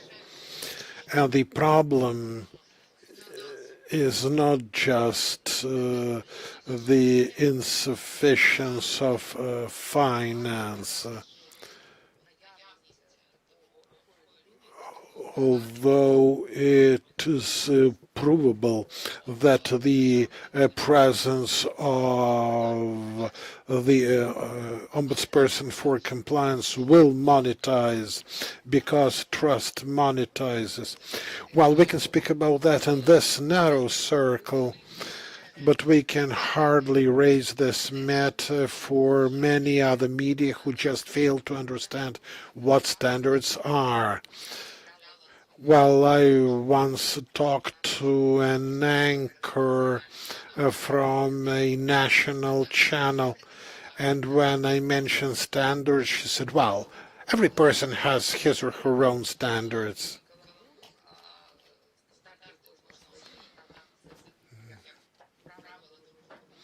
Well, it's like in the famous joke about interpreting traffic signs. But the problem exists, even here in Kyiv, even in other big cities where many media just don't understand what the standards are about and what they are required for. They think nothing of complying with such standards. So I think we need a comprehensive approach. One ombudsperson will not be able to solve all issues, just as the Commission for Ethics cannot resolve all issues. however active this actor is. So let's show some comprehensive approach and put in more effort to make our media more civilized. Thanks, Tatiana. It is really interesting to learn about the different existing positions. OSCE, I hope you are with us. Let me ask you now to take the floor. You had the All-Ukrainian Commission for Ethics. What do you think? How will different models coexist, if at all? Dear colleagues, first of all, I want to specify certain things. Commission of Journalist Ethics has two persons to avoid confusion. Andrei Kulikov is the head of Commission, chairperson. Commission includes 15 persons that represent entire market, business association like me. I represent Ukrainian Association Media Business. There are trainees, so Commission is an expert body, and the chairperson of Commission is Andrei Kulikov. I am the head of office. There is a legal entity, All Ukraine Organization. I am the head of office of this organization, Commission of Journalist Ethics. Now I come to the subject. I would like to look at this issue from a managerial point of view. It's easier for me. This is my favorite position. I think it is important. I think it will add additional important aspect to our discussion. I support what Boris said. We should distinguish different media in the market. Big, national level media, local media, media financed from incomes from readers or financed by owners or from advertising. And that determines their readiness to do it. On the other hand, their need of internal bodies that will regulate standards arises from that. As Tatiana Lebedeva said,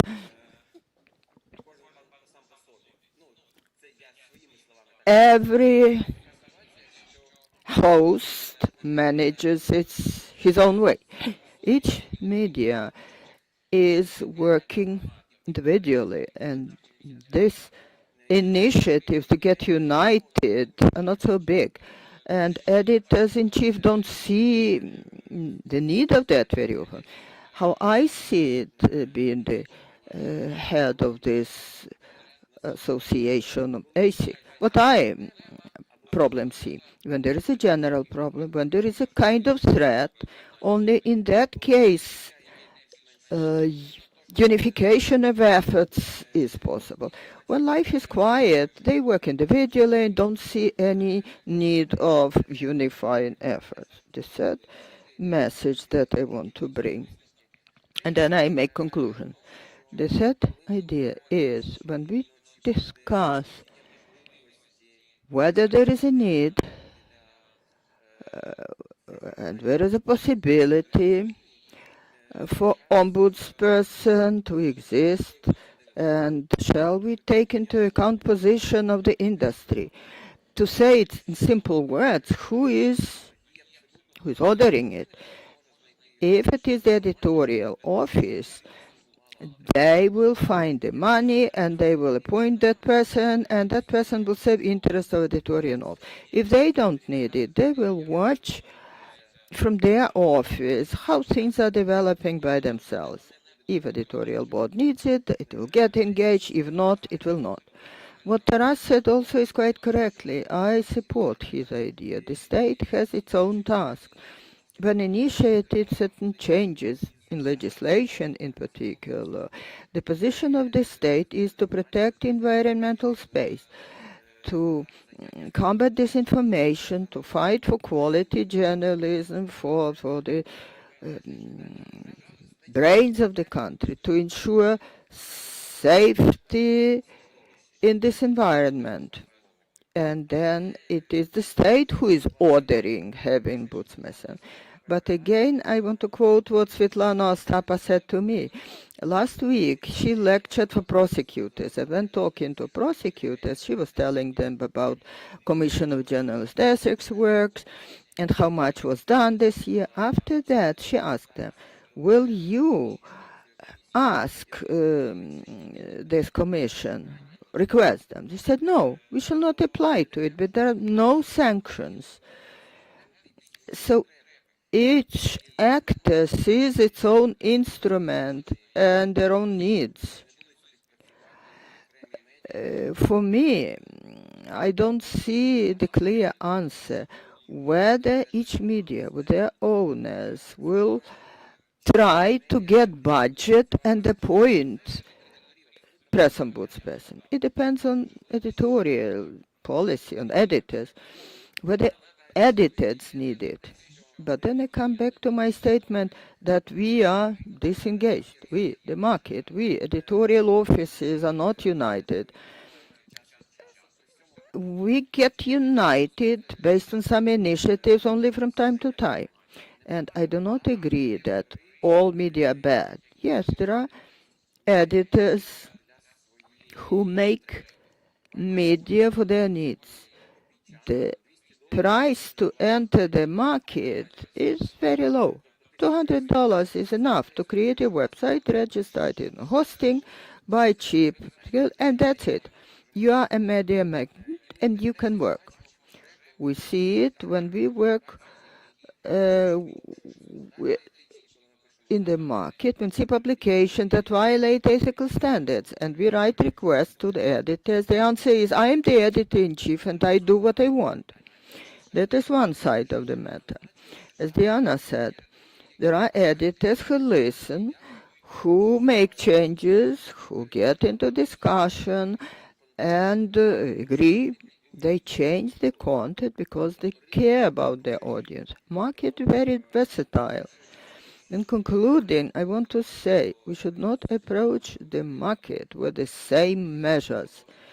In different weight categories, there are very big national media, no matter on which platform they are, printed or television or online, and small district-level media. They're absolutely different. The approaches are different, what they can afford and what they cannot. $100 mentioned by Boris Davydenko as salary for another staff member being an ombudsman or editor for the audience, whatever you call that person, readers, editor, that person must fulfill a whole range of functions. And that was mentioned very well in Nina's presentation, third column, with key competencies that person should have. They must be experienced person with professional skills. For sure, you cannot combine it with the function of linear editor. That is a person who must deal with that issue particularly professionally. Otherwise, you will not fulfill the job. From managerial point of view, this is a very uneasy issue. And the answer to it lies in the sphere who orders the music. If it is the reader, and if the editor sees that it is needed, he will find money. And how to turn this investment into income? If somebody else is ordering it, well, I don't have a clear answer. Alexei, thank you very much. I thank all colleagues. Taking into account that a little more time is less, I would like to summarize. We had a lot of opinions that market is in crisis. Explanatory work is needed. You must find compromise between how to earn money and the ethical approach. Budget of media do not allow to do that. All give us opportunity to work. This issue of regulation, of stable development, but let us start it. I address experts and guests in the studio. Let us imagine that we shall finish this discussion today, the day ends, and this morning we wake up with the thoughts on self-regulation. Ludmila, let us start with you. What can you do to make it work and be effective, very briefly? And I will ask all those who is with us to express their opinion. Thank you, Liana. I thank all colleagues, experts. Honestly speaking, I wake up every morning with this thought, how self-regulation will work. All advice given by my colleagues and friends were pertinent. I heard them all, and tomorrow morning, maybe not yet, but starting from next Monday, I shall start thinking how to improve the text that we have prepared. That will be my contribution in workable model of self-regulation. Nina.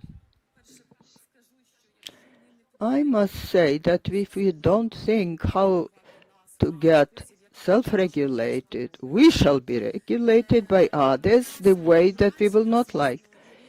There are different types of media, big, small, central, rural. There are mixed models of financing.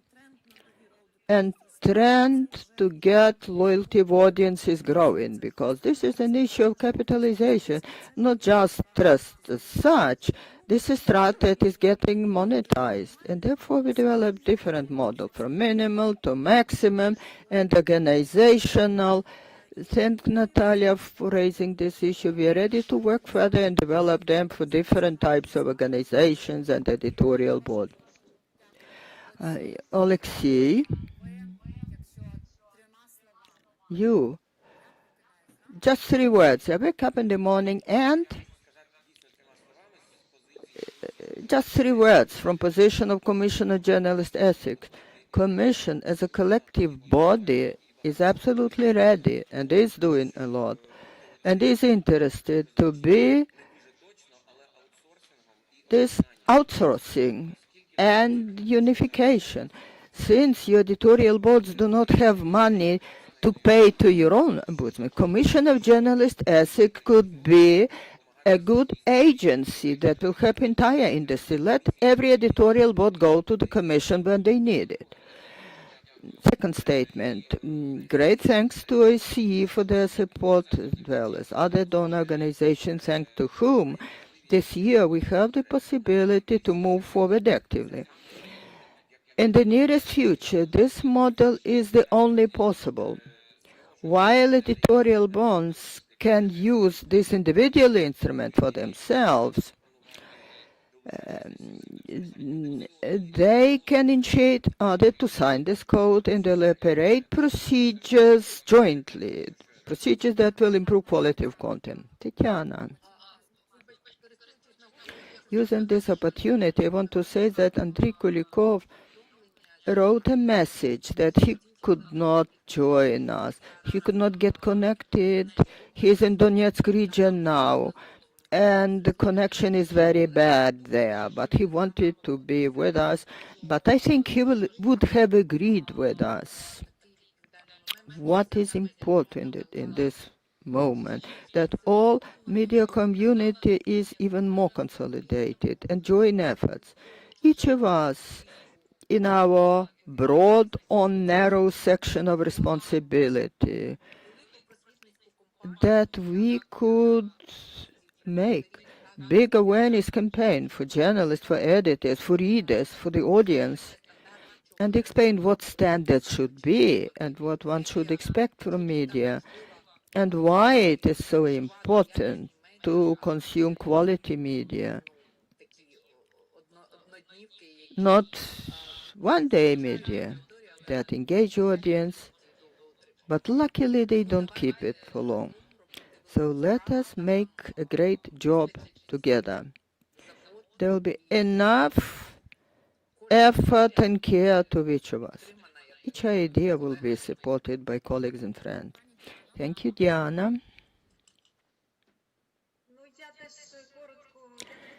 I will be brief. I shall not speak about Commission of Journalist Ethics. It was mentioned.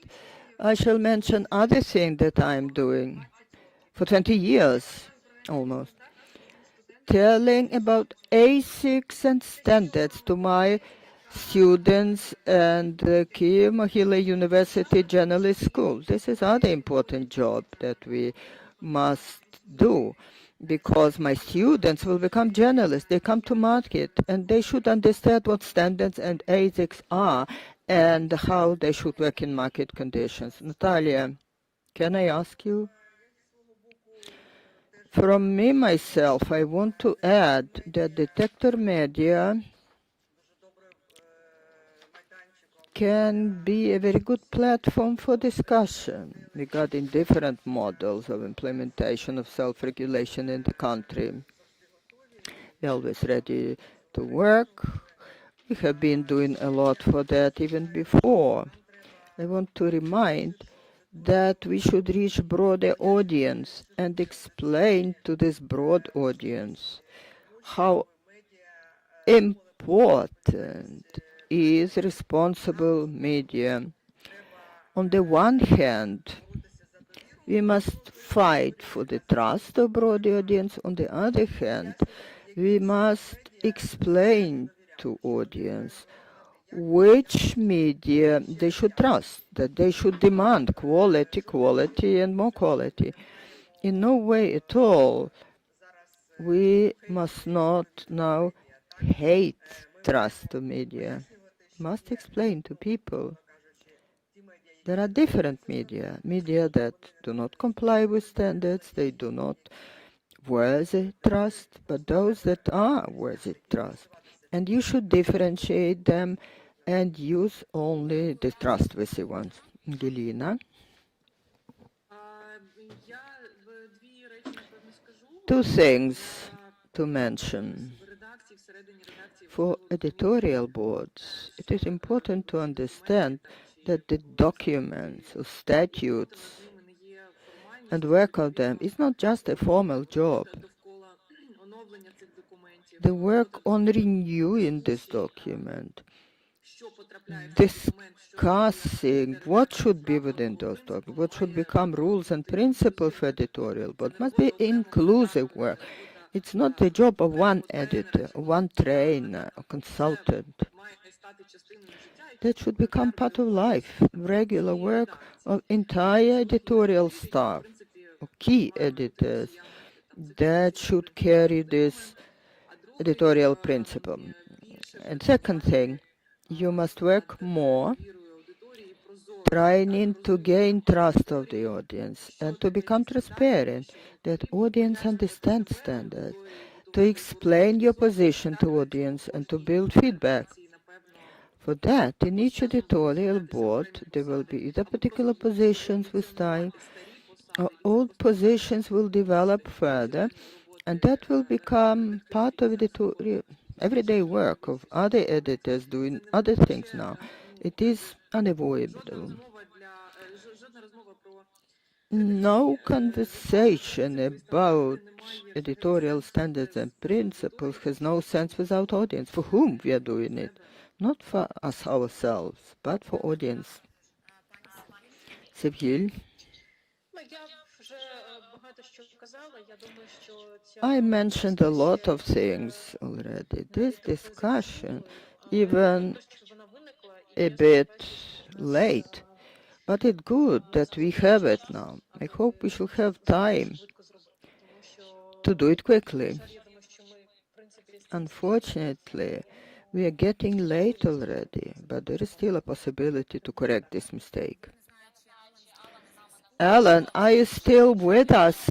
If you can hear us, I would like to ask you, you had position, a most effective media in Ukraine. You got a lot of information. What should we focus our attention to for that to work in Ukraine? Alan, can you hear us? Yes, I can hear you. Once again, I have to apologise. About 99% of that entire conversation wasn't translated, so it's very difficult for me to make much of an input. Obviously, I can tell that there's a lot of detail being worked through.